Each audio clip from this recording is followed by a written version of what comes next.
Aktor Aditya Zoni mengungkap hubungan aktris Irish Bella dengan Amar Zoni yang kini masih ditahan di Lapas Nusa Kambangan, Cilacap, Jawa Tengah.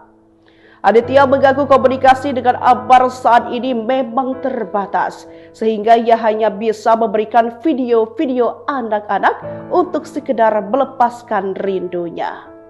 Dikutip dari salah satu tayangan YouTube, pada Kamis 27 November 2025, aktor kelahiran 2 Februari tahun 2000 ini mengakui kini dirinya sebagai perantara komunikasi antara Amar dengan sang mantan istri yakni Irish Bella. Sebab kondisi Amar saat ini juga tak memungkinkan untuk berkomunikasi secara langsung dengan wanita yang kini menjadi istri seorang pengusaha yakni Haldi Sabri itu. Aditya menegaskan bahwa hubungan kakaknya dengan Irish Bella sampai saat ini masih terjalin dengan baik. Namun hubungan baik itu hanya sebatas persoalan anak.